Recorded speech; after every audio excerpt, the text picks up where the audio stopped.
शुक्रवार को एसबीआई रासेक शाखा की तरफ से एसएमई कस्टमर मीट का आयोजन किया गया। इस अवसर पर भारतीय स्टेट बैंक पटना मंडल के मुख्य प्रबंधक सुरेंद्र राणा उपस्थित थे और उन्होंने इस आयोजन के दौरान ग्राहकों को संबोधित किया।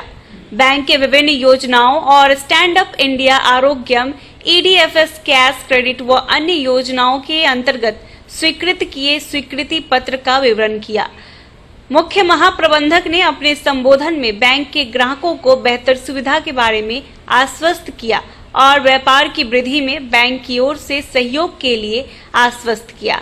मुख्य महाप्रबंधक ने बैंक के पर्यावरण के प्रतिबद्धता के प्रतीक के रूप में ग्राहकों को एक पौधा भी भेंट किया। इस अवसर पर ग्राहकों के द्वारा भी भारतीय स्टेट बैंक के द्वारा बेहतर ग्राहक सेवा पर अपनी खुशी जाहिर की गई।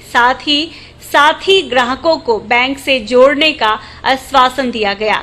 उप महाप्रबंधक प्रवीण कुमार सिंह ने ग्राहकों को बैंक की सुविधा के बारे में बताया। इस अवसर पर रासेक के सहायक महाप्रबंधक प्रशांत कुमार झा ने भी सभी ग्राहकों को बेहतर ग्राहक सेवा हेतु आश्वस्त किया। उन्होंने कहा कि आप हमें सिर्फ अन्य ग्राहकों के बारे में बताएं, हमारी टीम उनसे खुद मिलकर उनकी आवश्यकताओं के अनुरूप प्रोडक्ट में श्रम सुविधा कराएगी। खास करके कौन-कौन सेवाएं शुरू की जाए जिससे लाभ होगा? नहीं, देखिए, वितरण तो एक छोटा सा एक कार्यक्रम हमने रखा था कि मैं इधर आज आया था यहाँ पे, तो जिन लोगों को हमने इस महीने में एसएमई के जो हमारे विभिन्न जो योजनाएं हैं उसके तहत खास तौर पे जो भारत सरकार की योजनाएं हैं जैसे स्टैंड अप इंडिया, उसमें जो हमने सैंक्शन किए थे इस महीने में, सितंबर के महीने में, उनको हमने एक फॉर्मल सैंक्शन लेटर दिया है। काम उनको हमने डिस्बर्समेंट वगैरह इस महीने में किया है।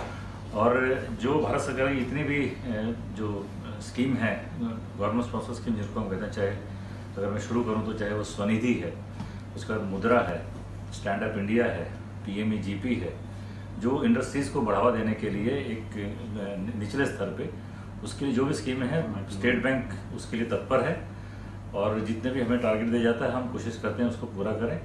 और जिस तरह से बिहार सरकार अब बहुत ज़्यादा इस चीज़ के ऊपर, इंडस्ट्रियलाइजेशन के ऊपर स्ट्रेस दे रही है पिछले साल 2 साल से, जो इंफ्रास्ट्रक्चर जो काफ़ी हद तक स्टेट में ठीक हो गया है और धीरे धीरे निवेश भी स्टेट में आ रहे हैं।